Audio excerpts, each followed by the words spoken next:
Assalamualaikum warahmatullahi wabarakatuh. Halo semuanya, kembali lagi dengan saya Putri Asya Kurrato Aini dengan NPM C1C022129. Nah teman-teman, di video sebelumnya kan kita sudah membahas sedikit tentang modal di setor yang merupakan bagian dari ekuitas. Nah di video kali ini kita akan membahas bagian dari ekuitas lainnya seperti dividen, saldo laba, dan return saham treasury dan penghasilan komprehensif lain. Nah, sebelum itu teman-teman harus tahu dulu nih bahwa dalam perusahaan terdapat dua sumber utama dari ekuitas pemegang saham, yaitu yang pertama, jumlah yang diinvestasikan oleh pemegang saham dalam perusahaan. Ini tercermin dalam modal disetor yang tadi kita sebutkan. Yang kedua, jumlah yang didapatkan oleh perusahaan dalam menjalankan bisnisnya atau yang biasa kita sebut sebagai earned capital. Nah, earned capital ini apabila tidak didistribusikan kepada pemegang saham, maka kita akan menyebutnya sebagai return earnings atau saldo laba. Nah, kalau earned capital ini kita didistribusikan kepada pemegang saham, maka namanya adalah dividen. Nah, itu ya perbedaannya teman-teman. Nah, dividen itu ditentukan dalam rapat umum pemegang saham atau RUPS. Jadi berdasarkan RUPS ini nanti akan ditentukan berapa rasio pembagian dividen yang dikeluarkan oleh perusahaan.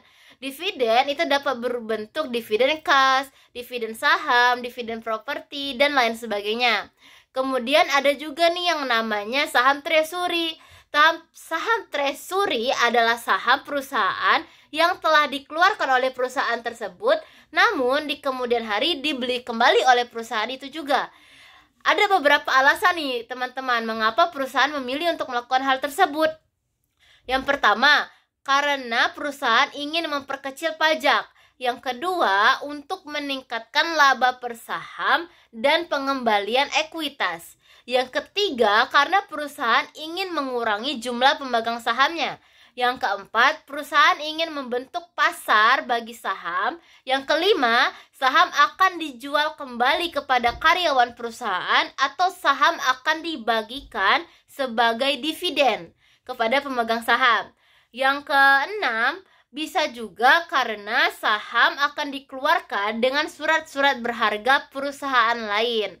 Nah, yang terakhir nih teman-teman, bagian dari ekuitas adalah penghasilan komprehensif lain yang sudah kita bahas sekilas di video sebelumnya. Jadi, ada beberapa komponen nih dari penghasilan komprehensif lain. Di antaranya ada perubahan surplus, revaluasi, dan keuntungan atau kerugian yang timbul dari penjabaran laporan keuangan dari entitas asing.